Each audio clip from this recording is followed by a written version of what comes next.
Hola chiquita, hola bonita, super contente de te retrouver. J'aurais aimé ça te dire aussi bonjour cher flyer en espagnol, mais le mot flyer, assez difficile à traduire. Ma compagnie ici s'appelle Casas Fly, puis c'est pas mal le mieux que j'ai trouvé le flies pour pouvoir dire flyer en espagnol. En tout cas, si tu parles espagnol, très bien. Tu pourrais peut-être me faire une suggestion via Instagram, Messenger, peu importe, mais pour l'instant, ça va être ça. Hola chiquita. Je suis super contente de te retrouver. On va parler de structure aujourd'hui parce qu'on est un peu dans ce mood-là. Je suis dans ce mood-là parce que en ce moment, je prends des appels flyés pour Structure Sacrée, qui est ma nouvelle cohorte de femmes qui débute pas très longtemps, dans pas très longtemps. C'est un 3 mois hyper intensif pour aller travailler ta structure sacrée. Donc, avoir une structure qui supporte ta vie de rêve, une structure de plaisir. On va aller travailler tout ce qui peut t'aider à avoir plus de temps dans ta vie, puis à être plus organisé avec vraiment des stratégies qui peuvent te permettre d'atteindre tes objectifs, oui, de vie, mais aussi tes objectifs financiers. Parce que ça aussi, c'est important quand on met de l'énergie dans quelque chose, on veut qu'il y ait des résultats financiers, des résultats aussi qui nous rapprochent de notre vision. Et le sacré, c'est d'avoir aussi de l'espace pour soi, pour respirer, pour vivre, où est-ce qu'on respecte son cycle, ses énergies. Donc, ça va être vraiment un 3 mois transformateur. J'ai déjà des femmes incroyables que j'ai rencontrées en appel la semaine passée. C'est moi et la team Flyer qui font les appels. Fait que des fois, c'est moi, des fois, c'est d'autres filles parce que j'aime ça en faire parce que je trouve ça le fun de rencontrer des femmes puis de voir c'est quoi leur challenge, leur défi. Donc, voilà. Puis, tu sais, j'ai fait une cohorte comme ça similaire il y a de ça plusieurs, un an et demi, le bootcamp.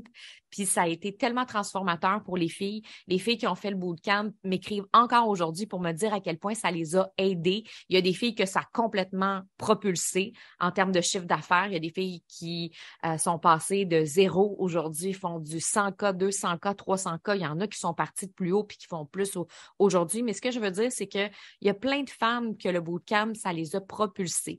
Elles sont devenues des CEO, des PDG d'entreprises. Il y a des filles maintenant qui ont des équipes. Et encore aujourd'hui, je reçois encore des remerciements de ça. Pourquoi? Parce que c'est transformateur 3 mois. Ça va vite. On met beaucoup d'actions en place. Oui, mais justement, on n'a pas le temps de niaiser en 3 mois.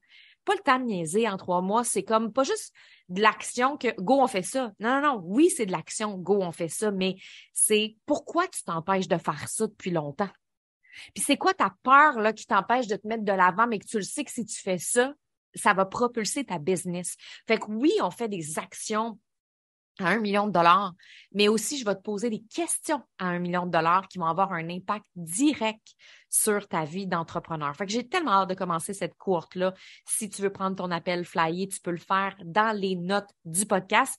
Puis, justement, une des choses qui est super importante puis qu'on va voir ensemble dans cet accompagnement-là de 3 mois, c'est d'éliminer les projets à 1 dollar une fois pour toutes. J'en parle souvent de ça, des actions à 1 dollar, à 1 million de dollars. Puis j'ai fait un épisode complet sur le sujet, l'épisode 126. Aujourd'hui, ce ne sera pas la même chose parce que dans cet épisode-là, je faisais plus expliquer c'est quoi la différence vraiment entre des actions à 1 dollar et des actions à 1 million de dollars. Donc, je donnais un peu les détails, je donnais des exemples pour chaque. Alors qu'aujourd'hui, ce que je veux avec toi, c'est vraiment de te donner des outils pour éliminer ces projets-là. Comment ça, tu te retrouves avec des projets à 1 dollar?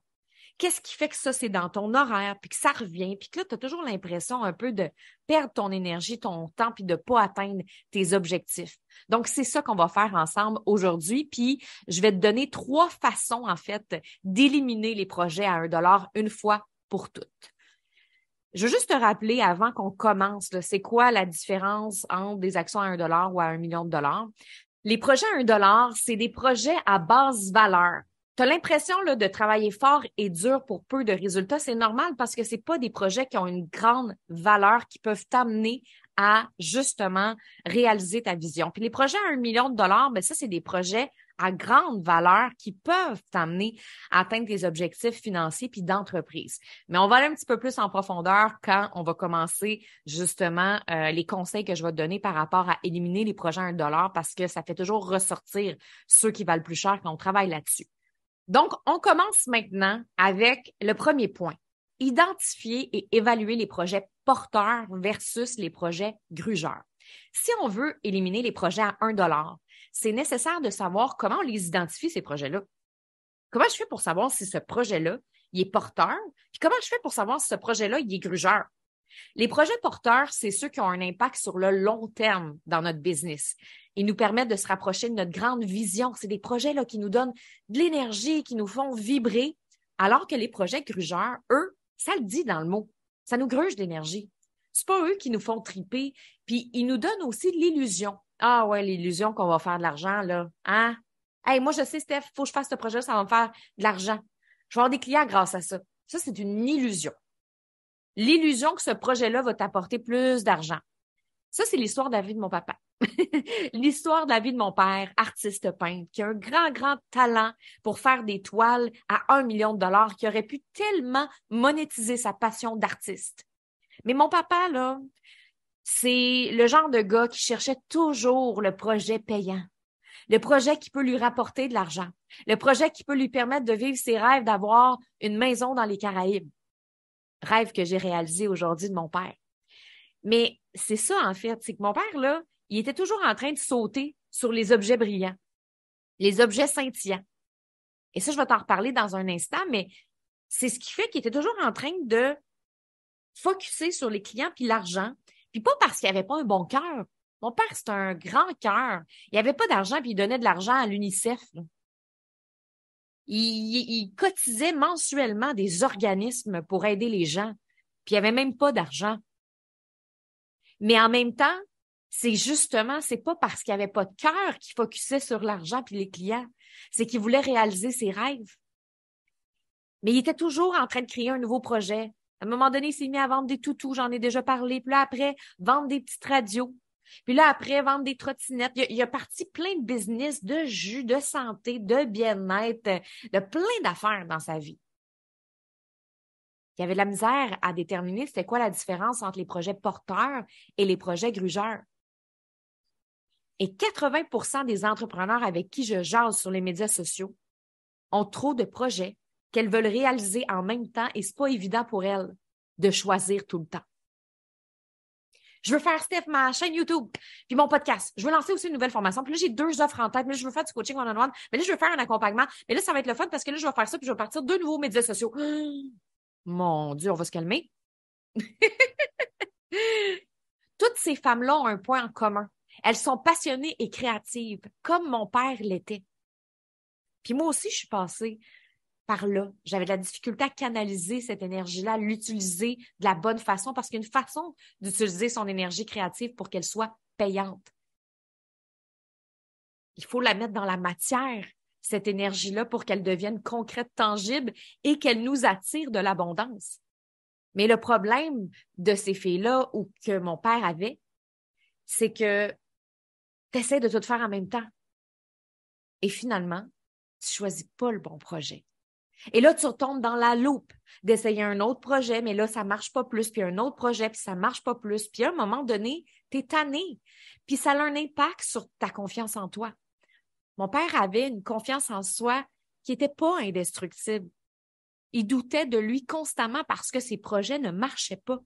Et à force d'être toujours dans ce loop-là, c'est décourageant. C'est frustrant. Et on se dit, hey, je suis vraiment faite pour ça dans la vie? Est-ce que je peux y arriver à réaliser mes rêves? Donc oui, c'est frustrant. On a tous un radar intérieur qu'on peut développer, qui nous permet de savoir si un projet va vraiment être impactant. Le problème, c'est que le radar peut s'embrouiller.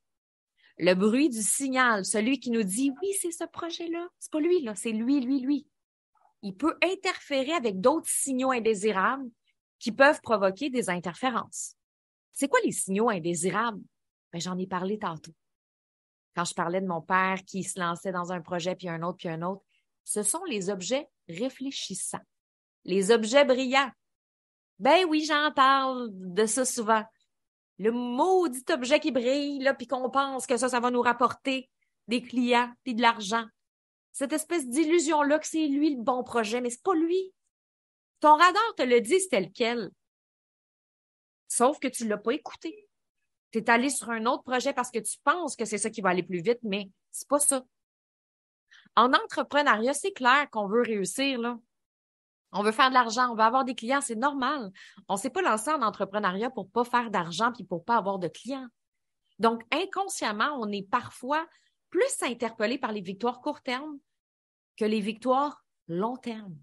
Et ça, c'est un piège parce que quand on prend le temps de choisir les bons projets, les plus alignés, ça devient pas juste un peu payant sur le court terme, mais très payant sur le long terme. Et c'est pour ça qu'aujourd'hui, je reçois des messages de filles qui ont fait le bootcamp des fois depuis 1 an, 2 ans, 3 ans et qui me disent « Oh my God, Steph, merci tellement. Merci tellement de ce que tu m'as apporté, ça a changé ma vie. » Et là, elles le réalisent encore plus. Parce qu'au début, elles voulaient tout de suite du cash. C'est normal. Et là, aujourd'hui, elles font comme, OK, j'ai bien fait d'aller spécifier c'était quoi le bon projet pour moi. Puis d'être capable vraiment là de se dire, je vais me concentrer là-dessus, même si ça fait mal. Puis quand je dis ça fait mal, c'est parce que ça se peut que ce soit souffrant de choisir un projet qui vaut cher. Et ça, j'en parle souvent. On va aller dans le deuxième outil que j'ai pour toi, qui est d'évaluer le temps et les ressources de chaque projet. Des fois, on s'embarque vite dans un projet parce qu'on est excité, on est motivé. C'est plus tard qu'on a des surprises. C'est comme quand tu t'embarques dans une relation les yeux fermés parce que tu as un coup de foudre puis ton cœur bat tellement vite, tu es comme « Oh my God, je veux embarquer dans cette relation-là à fond. » Moi, ça m'est déjà arrivé de tomber en amour avec un gars qui, à mes yeux, était tout ce que je cherchais. C'est un voyageur, un sportif, il est musclé, il est généreux. Mais surtout, il avait envie de faire plein d'activités avec moi. Ça, c'est mon langage de l'amour, moi. Vivre des moments. Donc, moi, si j'ai un gars qui veut vivre des activités avec moi, en plus, il aime voyager, puis là, c'était bien avant fil, ben c'est clair que ça va venir me chercher.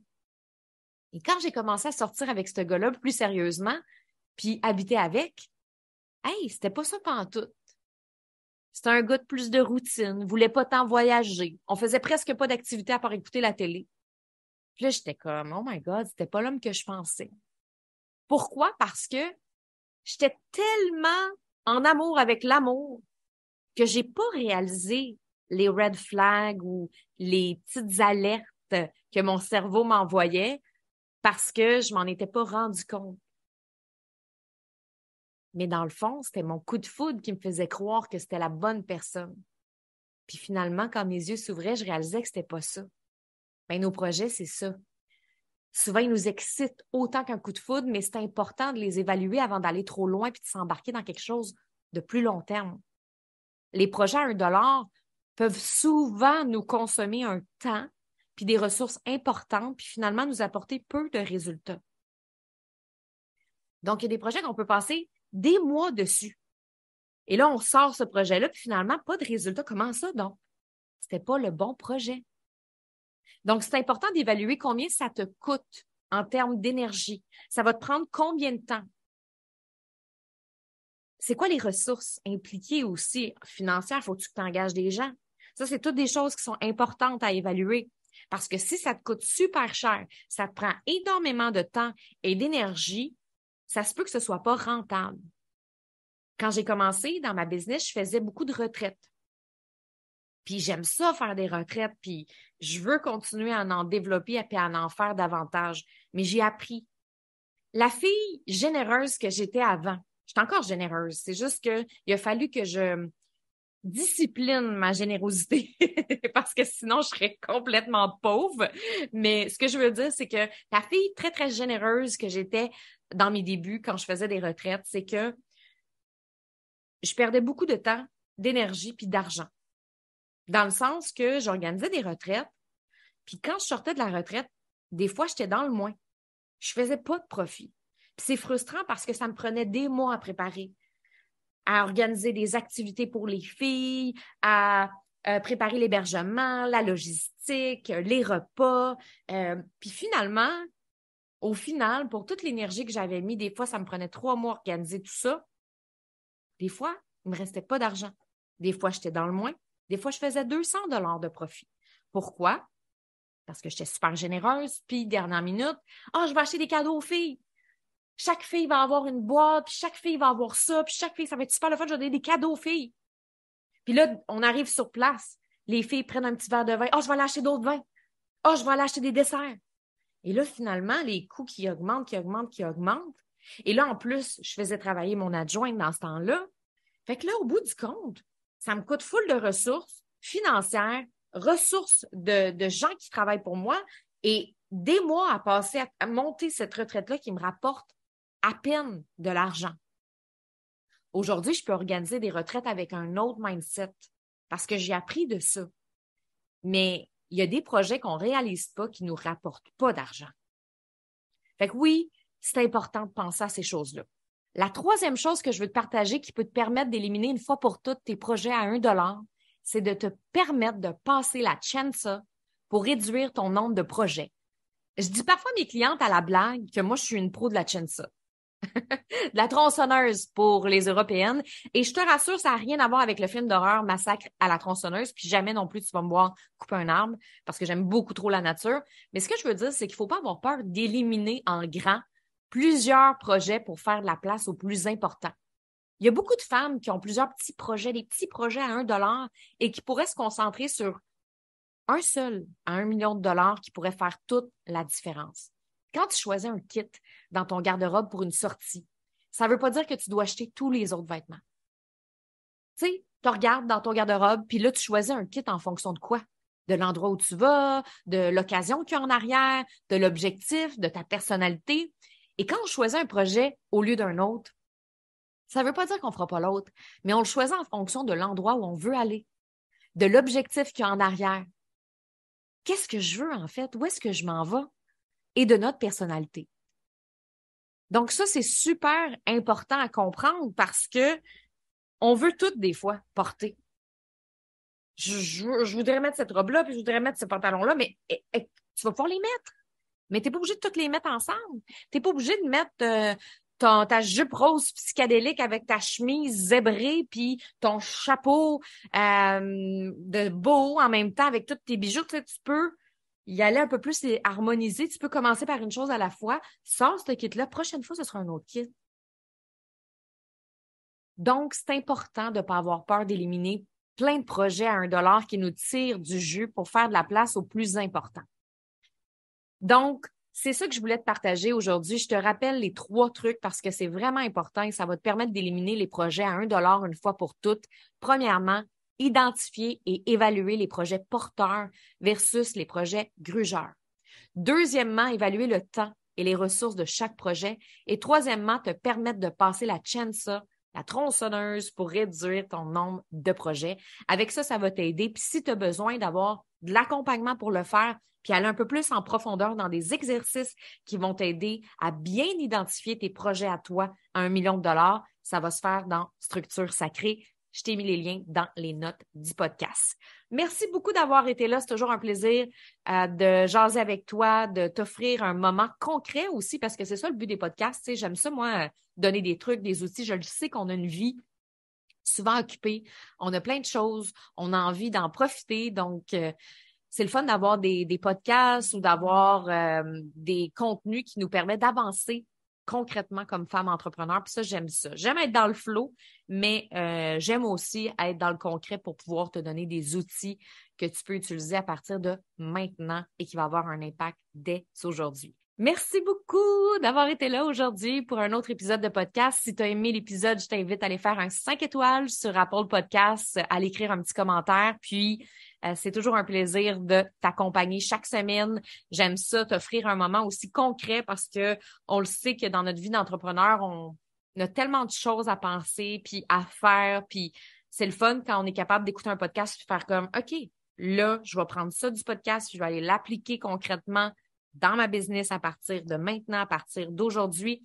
J'adore être dans le flow, moi aussi, être dans la créativité, puis tout ça, mais en même temps, on a besoin de cette structure-là pour nous aider à avancer. Fait que merci beaucoup d'avoir été là, puis on se retrouve la semaine prochaine pour un autre épisode, puis n'hésite pas à venir me jaser sur Instagram, Facebook ou par courriel. Bye!